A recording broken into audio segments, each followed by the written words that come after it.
Merci beaucoup d'être avec nous, chers téléspectateurs et auditeurs.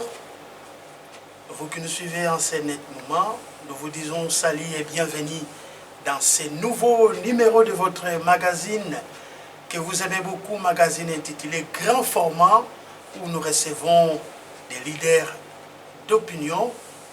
Voilà, pour ces nouveaux numéros, nous allons encore recevoir le puissant communicateur du parti AADC, qui s'appelle Maître Daniel Ngoula, très intelligent, il parle bien, il est courageux, il est intègre, il est loyal.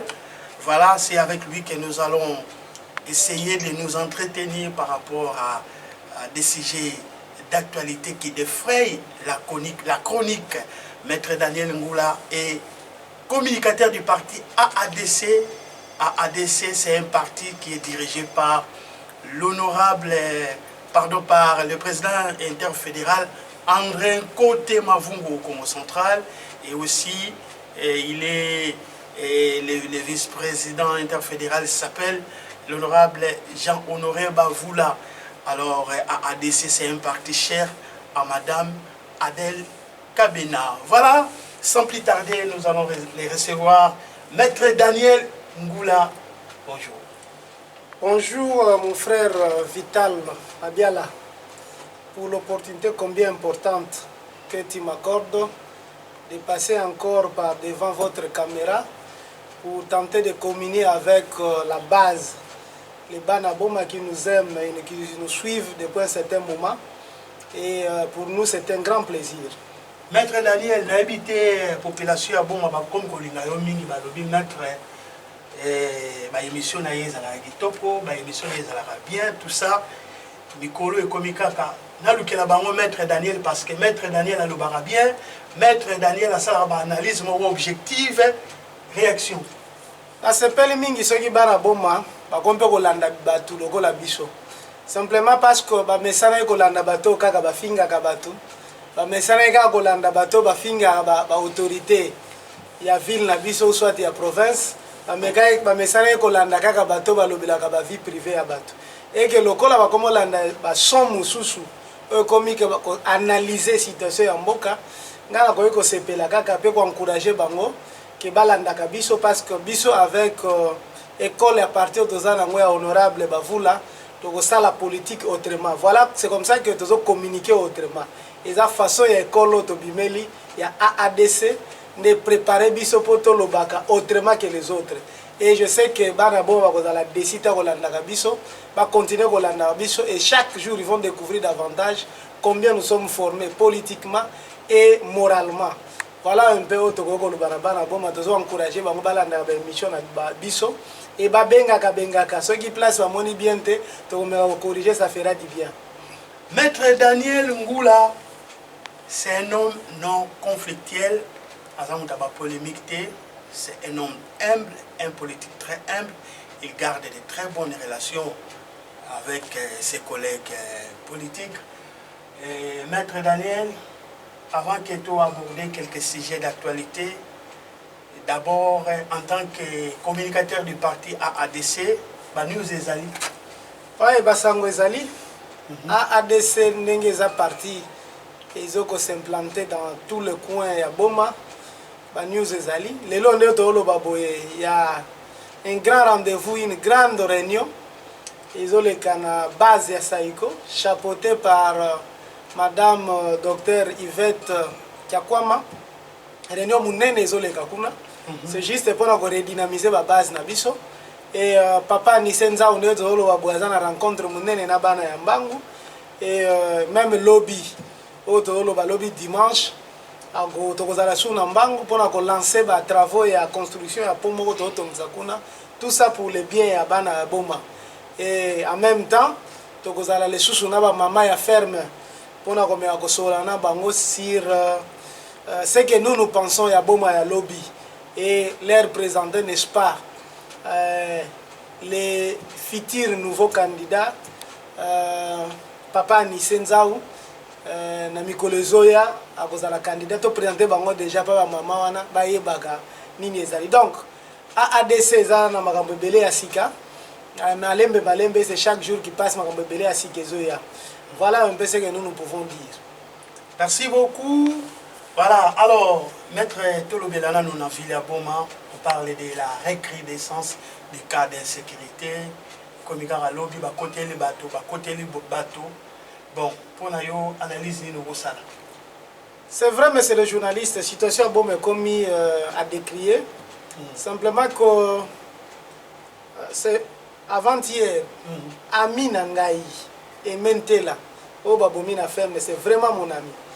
Moutouake a zonginda bien, na tongo, toyaka commis bembe. Une semaine avant, na quartier kaka na ferme wana, toyoki ke ba violé, ba koteli batu ba violé deux filles, ya famille wana. Et un peu partout, ça devient très curieux. Mais il y a une recrudescence, il y a un cas d'insécurité, alors que la patrouille mixte, c'est ça. Comment expliquer ça? C'est vrai, la patrouille mixte, c'est ça. Qui dit patrouille mixte, c'est là qui dit que l'élément de la police, c'est un élément phare de ça. Mais c'est là il faudra aussi décrire le nombre, combien. Si nous prenons par exemple 100 militaires, et 200 policiers na munene ya boma bakozala esika moko te, c'est-à-dire que soki bango baleki omoni moto abatami aleki mayele bacriminel bayebi ke lokola baleki boseke baza te na rayon oyo bakokoopere. Les grands problèmes pour mettre fin à la criminalité, il faut bana ya boma bandima kokota na la police. Nous devons avoir un grand nombre de policiers pour sécuriser la ville. Ceux qui sont policiers, je prends l'exemple de ma commune de Kabon. Mais recrutement, agents, salami quand même, et bien là, côté qui la police. Recrutement salami, nouveau recrues, ils sont en formation. Que donc, peut-être, tant que dans Moussala, tu as un nombre d'effectifs. Présentement, nous avons un problème des effectifs, il faut l'admettre. Je vois comment mon commandant de la commune de Kabondo, le colonel Céline Sassa, comment il ne dort pas. Moi-même, je l'appelle parfois à 1h du matin, 2h. Il prend son téléphone. Je comprends qu'il veille la sécurité à Kabondo. Mais le problème est que le problème est effectif. Que donc, les problèmes sont à Kabondo, ils appellent à Nzadi, ils appellent à Kalam. Voilà pourquoi tous les en dehors d'un nombre effectif, que s'il y a moyen, le commandant de la police, Asolana maire de la ville, de façon que Basolana ba bourgmestre sa commune, va créer ba jeunes dans chaque quartier, de façon que ils a la force, il y a sécurité avant-garde, avant que ba policier baya, déjà ba jeunes wana ba ba garde fou na quartier na bango, ba sala ba patrouille na quartier na bango, et koki pe ko éloigner ba malfaiteurs nyonso bazo déranger ba quartier, et que batu wana bakoki kotambola na balabala l'état te soki baza na bénédiction ya la police te ya commandant la police te, plus encore bénédiction ya patron ya ville bomba te. Voilà pourquoi nakoki kosenga à travers votre média que maire de la ville, s'il y a moyen, soki akoki convoquer conseil de sécurité, ba menga kotala comment les bourgmestres bakoki kosala ba chef de quartier ba conscientiser ba chef de quartier na bango, de façon que ba jeune ya quartier ba menga kosalaka ba se consulter ba équipe ba menga kosalaka sécurité na niveau ba quartier na bango. Et ceux qui quartier nyo se telemi bongo to mona que moi trouble oyo ko kitama muke ba ko banga mamuke, sinon alors et que ça déplorable chaque jour qui passe et que nous allons que va côté le mutu ba sali mutu mabe, donc c'est déplorable. Nous devons prendre notre sécurité en main. Voilà, merci beaucoup maître. On va parler de ce qui s'est passé ce samedi 17 juin à l'Assemblée provinciale du Congo central. Nous venons d'apprendre qu'il y a un groupe de députés a déposé une pétition sur les retraits de confiance à l'honorable président de cet organe délibérant et aussi au rapporteur adjoint l'honorable Bilin Touba. Je pense que vous avez suivi l'information et en tant que juriste que vous êtes, comment analyser ça? J'ai suivi l'information à travers, n'est-ce pas, les médias et aussi surtout sur les réseaux sociaux. Alors pour moi, c'est un bel exercice démocratique parce que et les règlements intérieurs et les différents actes juridiques, la Constitution par exemple, et la libre administration de la loi portant libre administration des provinces et entités décentralisées, disent clairement que le président de l'Assemblée nationale, de l'Assemblée provinciale, ou sinon tout membre, n'est-ce pas, du bureau, peut, n'est-ce pas, être évincé, n'est-ce pas, de son poste par une motion, n'est-ce pas, de défiance. Donc pour moi, c'est vraiment un exercice démocratique. Il appartient là, maintenant... Ce n'est pas une motion, c'est une pétition. Il appartient maintenant, n'est-ce pas, aux députés. Même si vous parlez, n'est-ce pas, de la pétition, bon, moi je ne parle pas de la pétition, moi je parle de motion. Parce que lorsque vous lisez, n'est-ce pas, les règlements même intérieurs, ou sinon la loi sur la libre administration de province, on ne parle pas de pétition, on parle, n'est-ce pas, de motion. Et donc, si un des députés qui remplit, n'est-ce pas, son devoir parlementaire pour vouloir sanctionner soit le président, soit les rapporteurs, il appartient à lui, n'est-ce pas, d'introduire en bonne et due forme et en respectant, n'est-ce pas, les règlements intérieurs de cette assemblée-là, et il appartiendra, n'est-ce pas, au vote des différents députés provinciaux pour dire oui ou non par rapport, n'est-ce pas, à sa motion. Donc moi je trouve ça tout à fait normal et que les honorables députés provinciaux n'ont qu'à se décider par rapport, n'est-ce pas, au bien fondé ou au mal fondé, n'est-ce pas, de cette motion-là. On lui reproche l'abus du pouvoir et la mégestion, mais maître, à quelques mois de la fin de cette session ordinaire, vous croyez que le moment a été favorable pour initier cette pétition? La loi n'a pas choisi le moment favorable ou défavorable. Il appartient, n'est-ce pas, aux députés.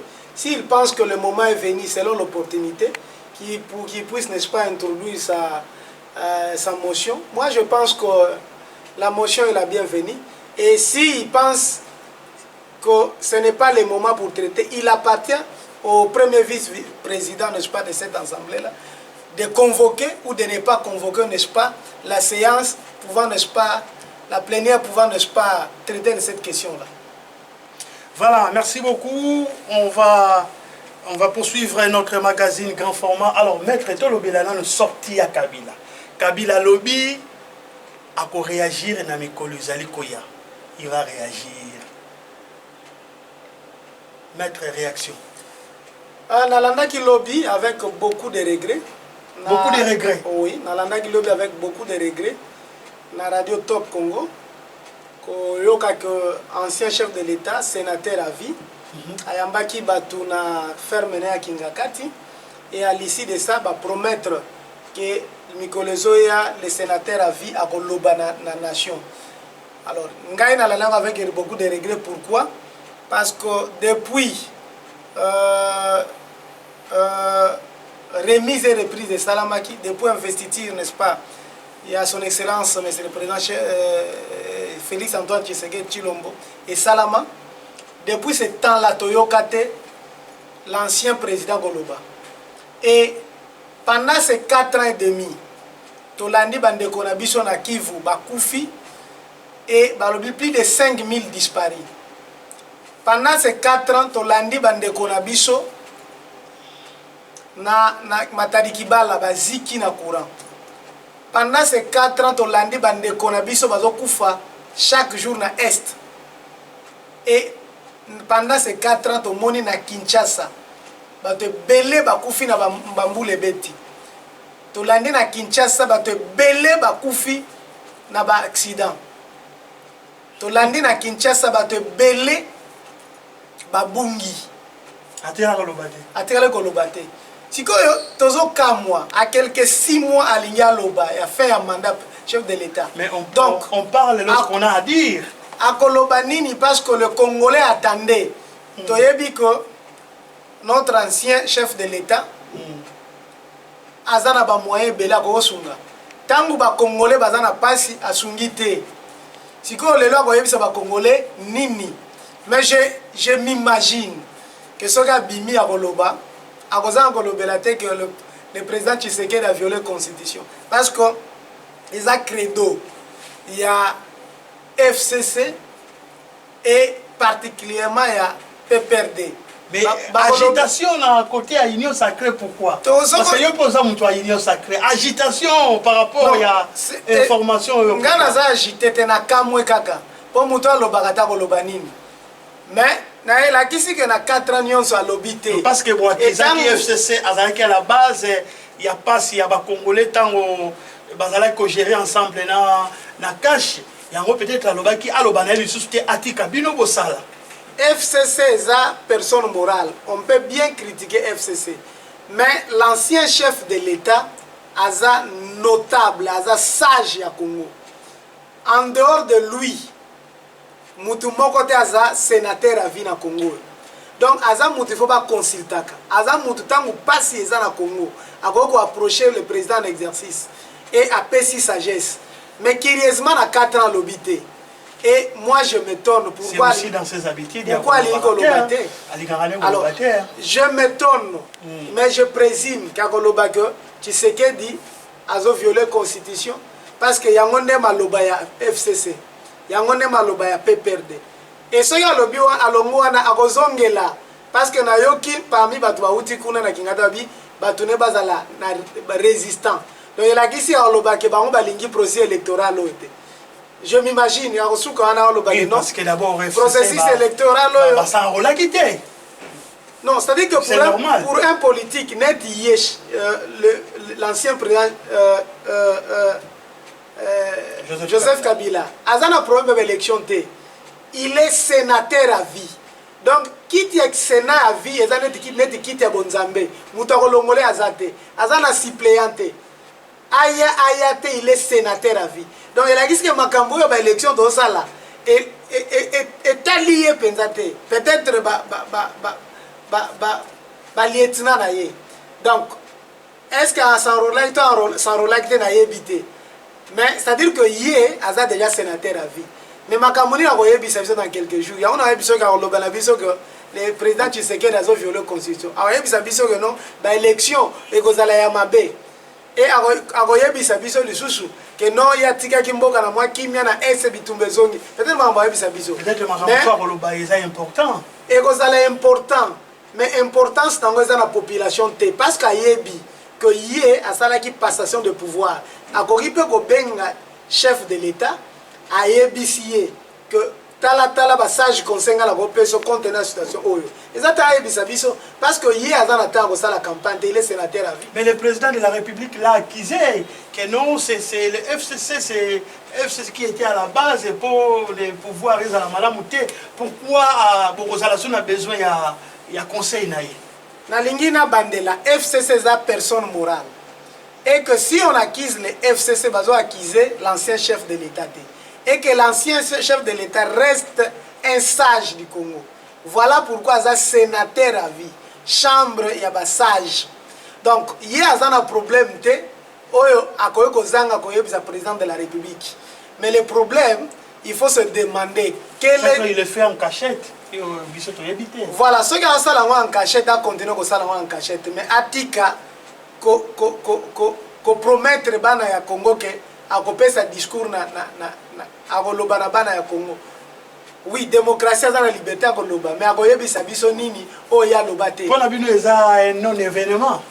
Non seulement un non-événement, mais nous pensons que Ndenge ba président Moussou baza kimia na bamboka na bango azala kimia ta la politique ya Félix Tshisekedi ndenge zotambola. Atika batu ya FCC soki bakozala na élection bazala soki bakozala te bavandi.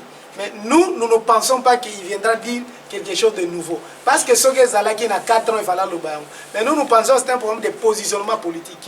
Parce qu'aujourd'hui, ce n'est pas un secret pour les Congolais que FCC va un candidat. Et que pour Nabango, les candidats privilégiés à la cahier, curieusement, il y a postulé. Alors, donc, va préparer. On a eu le lobby à repostuler. Tout à fait. Quand on a le lobby, constitution de lobby. Voilà un peu Otokoko Lobasiri. Voilà, merci beaucoup. Alors, on va évoluer. Maître Tolobe, la causerie morale, il y a chef d'état-major. À lobby, à politicien, à boy injonction, il y a des politiciens dans l'armée. Je ne sais pas si il y a des politiciens, il y a des pouvoir, des opposants, mais ce qui est vrai, il a dit, Bissonoso, Tolandi Yango. Maître, comment est-ce que vous avez trouvé ces propos tenus par les chefs d'état-major? Le chef d'état-major Christian Kichiwewe appelé Mbote Kotazali. Lobi nalandaki personnellement nenga zopesa causerie morale na ba soldat namonaki un nationaliste, namonaki un patriote, namonaki penza mapinga ya mboka. Et pour napesa causerie morale wana lobi atamboli na VPM ya défense na partie est asali autopsie à situation à partie est amoni ba militaire na biso ba soldat na biso baza na combat na front kuna amoni ba mususu baozanga aspirine ya komela tango abeli. Et pourtant le chef de l'état a tché ba moyen belé na disposition na ye et que yazo signé ba mbongo ekenda kuna mais qui résumé zo combattre na destination et que à mettre ba soldat en garde de façon que ceux qui ba traître bazali ba mi bimela na armée et ba oyo ba détourner mbongo ya l'état en même temps bazala poursuivi et arrêté. Et par cette occasion a pessi mise en garde na ba policiers nyonso ko ba yeba que na mboka oyo y a pas deux chefs de l'état, que na mboka oyo le commandant suprême ya forces armées ezaka ka Félix Antoine Tshisekedi et que tout le monde il faut bazala loyaux na président de la République. Donc loyauté wana sengi po bango nyonso balanda kaka commandement moko ba respecter mibeko ya mboka pe ba défendre bana ya mboka bana na intégrité territoriale ya Congo pe bana ya Congo ngana sepeli na ye. Donc voilà un peu ba congolais autour na ngo posa. C'est qu'ici chaque militaire à partir de la causerie morale à comprendre que lobby ce qui a trahi mboka il peut se retrouver bakangiye. Et que la tête que chef de l'état zo kangisa bato parce que ce qui muta wasala mabe wana ezaye mais jour ba kolanda e ba biono chef de l'état c'est comme si chef de l'état azalaka magistrat toi dans OPJ. Donc voilà un peu nous avons aimé le message. Il y a général Christian Chiwewe dengue à moraliser les soldats, dengue à renforcer esprit patriotique na bango et dengue à meki kozongi sa bango na nzela basala ka distinction entre biloko na bango na mbongo ya l'état. Et en même temps il y a un message moko fort na côté ya banguna na biso ba comprendre ko tokotikalaka kaka te na défensif mais tokoki pe koleka na so pe tobwaki bango libanda. Donc j'ai aimé le général et le chef d'état-major na biso na message nyonso apesa. Mais guerre aussi la terre milice mabondo pe baye bazo boma batu donc guerre aussi la terre. Bon, c'est-à-dire que ceux qui auront se rappeler au toza na 4e cycle na biso élection et que avant et après élection na Congo ezalaka bongo. On se rappeler depuis 2006 avant élection ezalaka bongo ba foyer de tension. Après élection massa c'est bêta ezalaka bongo. Donc pour bateau basali étude on va comprendre que ça agit à ba politicien. C'est-à-dire qu'aujourd'hui avec les refus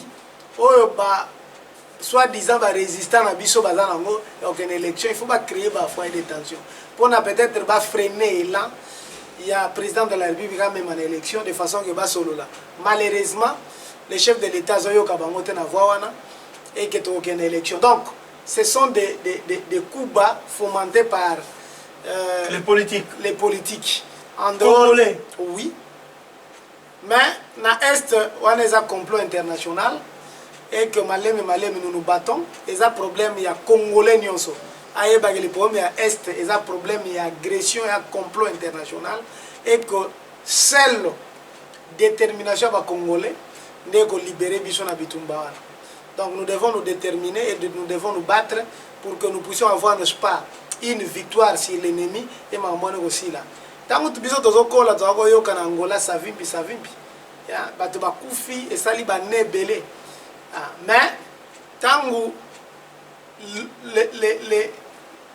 l'opinion internationale, la communauté internationale, les Nations Unies, tant que sa guerre et aussi là. Donc biso, si le plan diplomatique on n'a pas puissance au monde, mais si les terrains nous devons nous battre. Et le chef de l'État le bailli que l'oko moko assure que tu vas gagner un combat. Voilà un peu l'oko tu vas ça bana bon. Très bien, mais la situation sociale ne s'améliore pas, Maître Daniel. Vous allez batailler Union Sacrée, parti na bino AADC dans la Union Sacrée, Bosnia qui charte. La situation sociale ne s'améliore pas 4 ans après. Et aussi, le temps où tout le monde a dollar est commis à 23 400. La place où tout le monde a bon, ils ont des informations à vérifier, 25 000, ce sont des informations à vérifier. Et pourtant, le vice-premier ministre et ministre de l'économie Vital Kamerhe à l'Obaki, que dollar et kokita d'ici le 30 juin. Maître, est-ce que dollar et kokita, et qu'on continue comme matin? Monsieur le journaliste, il y a eu plusieurs questions posées à la fois. Situation sociale est s'améliorer. Non, situation sociale est s'améliorer. Oui, situation sociale est s'améliorer. Tant que tu as une situation sociale, il faut que tu aies une situation sociale, classe à bas la primaire. Mais c'est que parce que vous avez bien été. Na lingi olimbi sangana répondre. Allez-y. Tant que tu as une situation sociale, il faut comprendre que classe à bas la primaire, comment on fait les aides sociales. Tant que tu as une situation sociale, tant que tu as une situation sociale, il faut que tu belé na bomawa. Bazalaki ba NI ba non payé ba komi ko futama, c'est le social. Tant que tu as une situation sociale, il faut que ba bis transco et belé muso et sombami. Il faut que entreprise moko y a montage ba véhicule na Kinshasa. Tant que tu as une situation sociale, il faut que gouvernement congolais ils ont subventionné prix à carburant na pompe essence de façon que mataté, c'est le social. Tant que tu as social, il faut que banzela ils ont tongama. Et tant que tu as social, il faut que chef de l'État inaugura qui va homme étudiant na IPEN et na Inikin ba bongisi. Le dollar c'est comme ça. Tout à fait. Donc ça dit là qui ça que social n'est représentant et ça catastrophique. Mais les boumou. Tout à fait. Le problème est les boumou nini. Parce que pour batuba lia bien, non seulement qu'il faut production mata, mais il faut continuer comme ça la banzela. Parce que biloko faut longwa na bamboka na centre de production et que na centre de consommation est dans ville boy. Banzela ya ngozo salama. Mais problème na biso nanu ba congolais ba lena nzala na bangote. Et c'est comme ça que le chef de l'État travaille. Le loso oké na maluko komona ba chambre froide de Tongami. Pour chef de l'État tant que na maluka lo ba zu fongola ya kolesa ba congolais pour na ba misi. Parce que et ba kino en particulier. Kuna zo Tongami c'est le social. Mais problème toza na moya dollar, et ça problème moko difficile à résoudre. Difficile. Difficile pourquoi? Parce que ndengo présenter nga mutu ya AADC et que mutu ya Union Sacrée na lingite na loba lokola le VPM Vital Kamerhe. Mais na lingina la kisaba congolais surtout bana boma que dollar ko kita lelote et ils doivent se préparer. Vous contredisez je ne contredis, le VPM. Je ne contredis parce qu'il y a le bas qui avant les 30 non, dollars. Je ne contredis personne, je fais des analyses. Okay. Ndenge VPM aza intellectuel, alobaki, yaza azo diriger, ndenge nga naza intellectuel na osala analyse. Et na lingi na yebisa bana bomba qui se prépare que dollar et combattre. Et je parie que tito okoma na ba élection, dollar est dans la 28, 29 voire 30. Donc quoi? Démontrer biso. Pourquoi? Parce que la première des choses, au moment où le dollar est mataramboka, l'État congolais a tchèque politique de façon à résorber le dollar wana, a tchèque franc congolais belé, comme ça franc congolais comme belé, bah sombi dollar et comme crise dollar comme bataté. Aujourd'hui, l'État a ça la moitié. Pourquoi? L'État est dans la demande de dollars. Avec la guerre dans l'Est, l'État a posé son munitions. L'État a posé son armes. L'État a posé son tennis. D'ailleurs, lobby Hollanda qui a tué à lobby qui a doté les militaires na tennis muso sika. L'État a posé son avion. L'État a posé à former tout ça se fait en dollars. Les marchés oh basala en dollars. Donc déjà l'État a un problème de dollars. En même temps, l'État a un loko ya malonga te azoteka na libanda po à cause de dollars rebelle. Mais aussi en dehors ya wana. Au moins on a vu d'ici décembre. Pourquoi? Parce que y a une élection. Déjà à Anaboma, plus de 200 candidats pour se prononcer pour la députation nationale. Pour la députation provinciale, il y a 250. Batona nyonso bakosali sa ba effigie, bakosali sa ba banderole, bakosali sa ba t-shirt. Et awa na mboka na biso na Congo, to na problème ba imprimerie. Donc batona bakosala ba commande na libanda. Na libanda ba ma franc congolais, na libanda ba komema dollar. Que tous ces futurs candidats ba komo bomba ba mbongo en dollar. D'où rareté à dollar et ko sala na terrain. Dollar et ko mata kaka. Et en même temps, voilà les analyses. Analyse dans personne ne va me contredire. Et ça peut réalité, tout pour réalité. Dans la salle économique, mais c'est-à-dire que je fais des analyses sur le terrain. Et déjà dans la salle yango depuis 2018, dans mon que dollar est à combattre. C'est comme ça que le chef de l'État a accédé à pouvoir à coûter dollar déjà combattre. Même dans tout royo, dollar est combattre. N'est pas que de bonne dollar est combattre. En attendant, il faut que somba dans le chef de l'État, dans le gouvernement congolais, a subventionné le carburant. A subventionné le franc congolais en dollars. Donc, dollar est kindaka. Et le marché moussou ya libanda. Donc, les Congolais doivent se préparer. Bana boma. Masangu na biso, pondu na biso, matembele na biso, et golanda dollar te.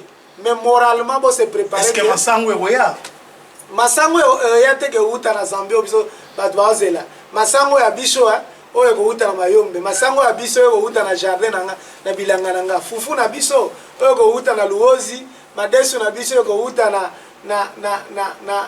na sekebanza. Donc voilà biloko biso to kolia wana ko landa nango mutu ya dollar. Il est certes vrai que biso a zo dépendre na saison. Ce qui saison wana malale bimimingi malale kiti. Ce qui malale comme limo malale mati. Ce qui s'affoue, c'est comme l'île mati. Donc vivre quand on a loi offre et à demande. Mais bon se préparer moralement. Les problèmes il y a dollars, les problèmes il y avait VPM vitalité parce que même il y a moko à Sibir ben fait il y a dollars ouana compte tenu à l'évolution politique na biso. Voilà le qu'on a koloba tout en demandant n'est-ce pas ce gouvernement de fournir beaucoup d'efforts pour satisfaire les besoins alimentaires et sociaux de la population.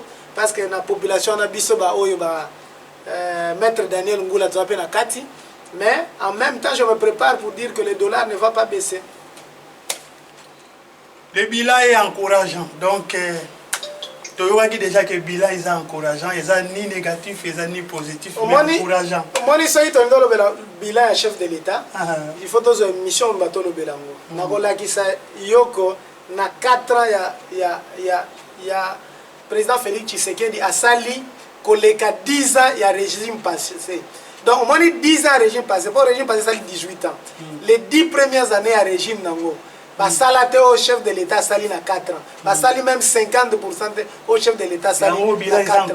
Et c'est très encourageant. Et loko est diminué bilan makasi. C'est seulement parce que chaque jour qui passe na est bande connaissance wa kufa. Parce que une âme humaine et l'équipe même 10 km ya nzela tokotonga molimo moko ya mutu na est. On a est batwa okufa. Donc le président de la République au-delà nyonso sali à cause de la satisfaite yango alobi que bilan est encourageant. Maître, vous êtes intellectuel, bilan encourageant. Nous savons que le bilan est soit négatif, soit positif, mais encourageant. Comment expliquer ça? Non, c'est-à-dire que na lakisi yo parce que soto landi si le prince infrastructure mutu moko ta tonga nzela kolekaye na 4 ans. Na mboka oyo président moko te atonga banzela koleka président Tshisekedi dans 4 ans. Na kolakisa que dans 4 ans président moko te na Congo abongisa ba université nga sali dans 4 ans.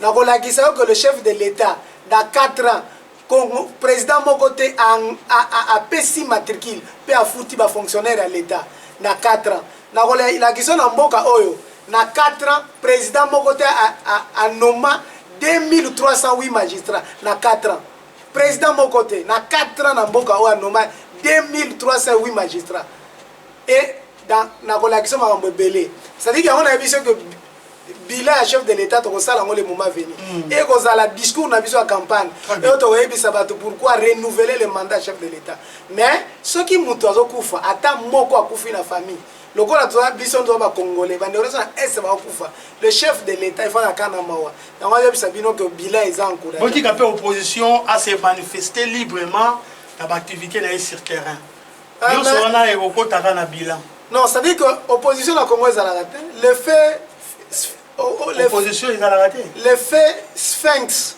alors bas jour IDPS, a comme la pouvoir opposition en beaucoup voilà, et effectivement, il y a un lobaki. Ah, on a beaucoup opposants à la kate. Opposant quoi que Zala, Martin Fayulu, mais Martin Fayulu a lobby à résistant. Or, ni la constitution na biso, ni la loi sur l'opposition, le terme résistant est donc à ça opposante, il y a moi bien résistant. Moïse Katumbi to utuko za na bango na union sacrée c'est parce que mon équipe bozo kanaté makambo to tambola bien te yango abimaki donc c'est que ça frustré c'est que ça opposante parce que bako comme opposante na 6 mois il a fait un mandat à régime oyo saleli aza frustré aza opposante donc opposition zate FCC a lobby bango va participer donc batikele biso opposition ezate donc nyonso basala kawana peut-être que bato ba biko définir opposition de ba landa bango pour nous qui sommes analystes doit comprendre que bazo beta masolo na bango peut-être ko na négociation opposition ezate. Voilà, merci beaucoup. On va chiter avec le dossier Kamanda Matiti qui fait couler beaucoup d'encre et de salive. Dossier Bandaka. Depuis mai sortant, Madame Marie-Josée Nyongoswa Matiki Yango, Bakonza Sikabaye, Marambo ezo continue kaka. Maître Daniel, réaction pour le dossier à Kamanda Matiti. Réaction à Kamanda Matiti, awa na koloba lokola analyste te, mais lokola scientifique. Awa na lingi na rappeler ba téléspectateur na biso ou bien ba auditeur na biso que Maître Daniel Azoloba azwa ngolu grâce à kosala ba étude à droit et que aza praticien à droit omoni na makambo ya droit toyekola le droit foncier et na kata droit foncier ba te ya biso qu'il y a le domaine public de l'État, le domaine foncier public de l'État et le domaine foncier privé de l'État. Et domaine comme un domaine public foncier de l'État par affectation. Et ma belle nion se bimana domaine public foncier de l'État par désaffectation. Donc si il est vrai que les cimetières à Kamanda Matiti est un domaine public foncier de l'État et que l'État somba oppose à la cimetière et que Bakundi Batu est un ami comme Bimba si ma cimetière wana il faut la respecter pour le bico pour Batu Batonga pour Batonga te pour Bateka place wana il faut 50 ans et les cas à partir du dernier enterrement que donc ce qui est un domaine public à l'État et que l'État est un domaine public c'est un domaine privé et ça va ayant droit donc yen de l'État il faut montrer que si on bat plus de 50 élections depuis le condamné il y a souka et que si on désaffecté pour toteka l'État ne muta ko désaffecté ne a solo lina na service attitré à domaine foncier de façon que va cadastrer donc ça l'angle lotissement bateka que donc en dehors de la formule légale mutu nyonso to ateki to mutu nyonso atongi to mutu nyonso asombi c'est que asombi to atongi mabe et que l'état de droit voudrait que mibeko ezala respecté. Donc ici nalobi te ko eza domaine public to eza domaine privé, mais nalingi soki l'état azana mikande ezolakisa eza domaine public a fait respecter loi na ye.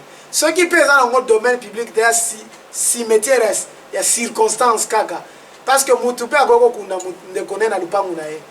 Ozo comprendre, dans plusieurs parcelles bakunda mpe bato eza bacimetière te. Église catholique tomonaki ya bakundi monseigneur na kati ya église ya cimetière te. Ozo comprendre, soki eza domaine public foncier de l'État, il appartient à l'État à désaffecter pour na babanda kotonga. Soki te alors na sengi que mibeko s'appliquer na rigueur na nyonso. Mais soki eza nango domaine public te, batika batonga. Mais les messieurs qui avaient spolié les cimetières commandant Matite, dernièrement Azala qui a arrêté, mais après quelques jours justice est libérée. Mais c'est les journalistes, au moins tant on benga justice. Ba magistrat baza batangi classe, on ba expert makambo wana. Bakoyi ko sala te kaka po maire de la ville à lobby, to pona mukonzi moko à lobby. Bango batalaka mibeko. Ceux qui ba moni ba sami ba moni que y a rien batiki. Mais ceux qui est un domaine public à l'État et que le monsieur a spolié les cimetières normalement devait être appréhendé, arrêté. Le problème, monsieur Nozoloba, est-ce que réellement il y a des gens qui sont en train de parce qu'il n'a pas commis l'acte au bino bozoloba que atekaki na cimetière ou abukaki yete donc mais cela ne voudrait pas dire que domaine est à l'état tout est à l'état mais le monsieur là qui a été traîné devant la justice après examen il y a dossier naïe il y a infraction na monique il y a rien mais le problème il y a Kamanda Matiti c'est un problème d'interroger d'abord nature juridique et cimetière on est dans domaine public tout est dans domaine privé et ce qui est dans domaine public est-ce qu'ils sont désaffectés tout est désaffecté ce qui est alors il faut poser la question à qui pour envoyer la nature et cimetière non d'abord c'est l'autorité urbaine parce que ekotaka na domaine public to ebimbaka na domaine public par un document. Il y a autorité attitrée. Il y a un document, il y a un document affectation et désaffectation. Donc, il faut y avoir les conservateurs des titres immobiliers. Il faut y avoir et certainement, l'archive est en Amérique parce qu'il y a continuité. Bateau, cause à la base à Sika, mais l'archive c'est la continuité à service public de l'État. Donc, il appartient et au maire de la ville et au conseil de sécurité d'étudier les Cambouana bien. Non seulement que Batik a laissé aller, non seulement que Baloukaope gronde la population. À juste mesure, base à la côté à Mibeko, va faire appliquer Mibeko na rigueur dans Monios. Voilà. Merci beaucoup. On va citer, très chers téléspectateurs et auditeurs, vous comprenez que Maître Daniel Obino Bolingaka, Oboye Bisarangana Lukaye, vraiment c'est un homme intelligent, Ayebi Penza pour répondre à la question au biso journaliste de Tunaka. Donc merci pour l'analyse Maître Daniel, nous sommes arrivés à la fin avec vous. Un dernier mot aux téléspectateurs et aux auditeurs qui nous suivent en ce moment. Banaboma, merci beaucoup. Nathan Abino Opesingai. Ngai Maître Daniel Ngoula. Maître Daniel Ngoula naza moko na parti politique AADC. AADC eza parti na bino ya sika. Parti eza na makila te maboko pembe. Parti yibate, parti bombate, parti détournate, parti ya esala corruption te. Voilà, yango wana tozo ko benga bino. Nan bobandi ko gérer te donc c'est normal. Omoni bandeko na ngai tangu bazokumisa Maître Daniel Ngoula alobaka bien, c'est-à-dire que tangu na alobaka bien wana sala ba analyse na ba parti nyonso ya kala tomoni ke za dare ya kala ya biloko ngai boya na parti ya sika na parti ya sika to ko former bino si le patriotisme pour pas na biso to benga ba compatriote donc to ko former bino si le patriotisme que lobiso ko accéder na bokonzi o yibate que lobiso ko accéder na bokonzi o détourner que lobiso ko accéder na bokonzi o zo kaka ba membre ya famille na ote ba dans la pembeni na yo. Voilà pourquoi tozo benga bino boya massivement bako adhérer na parti na biso AADC. Parti na biso so lingo adhérer au bengi Maître Daniel Azoluba na numéro 089 99 56 944 na bandeli 089 99 56 944 soko benginga a des eza ofele au koti oyato bunda bitumba parce que na décembre il faut to doter boma na ba député à Sika na décembre il faut to renouveler mandat chef de l'État na décembre il faut configuration politique ya boma échanger na décembre il faut to punir ba oyo baza sur place to remplacer bango la seule façon ya kosala yango boya massivement parce que biso tozana alternative malamu tozana candidat na biso ya kitoko tokochela bino Anise Nzau Mbwangi tokochela bino Rifin Bangu tokochela bino Rite Chama tokochela bino Mama Lifake et tokochela bino ba candidat valable et tango nyonso bokena irno boko regretter nango te scientifiquement bavanda moralement bavanda et intellectuellement bavanda voilà un peu oto kwa kozana nango ya koyebisa bino pona ko chiter et na koyi ko kata malobate soki na pesi mama Yvette docteur Yvette qui a quoi mambo tete parce que hier aza lelo na réunion munene na base na bisa saiko faut encourager misala zo sala vraiment gros bisous docteur Yvette qui a quoi pour la musala zo sala pour la base à saiko. Merci beaucoup messieurs les journalistes. Merci, nous sommes arrivés à la fin de ce magazine intitulé Grand Format.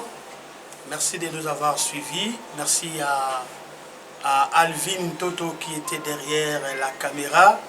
Nous disons bonjour, salut à l'interfédéral de ces partis AADC. Il s'appelle M. André Nkotemavungu Chidemo, président interfédéral, et aussi au vice-président interfédéral, l'honorable Jean-Honoré Bavoula. Je salue également les candidats députés pour les comptes du parti AADC qui nous ont suivis. Je vois l'honorable Anise Nzau Mbwangi, l'honorable Rifin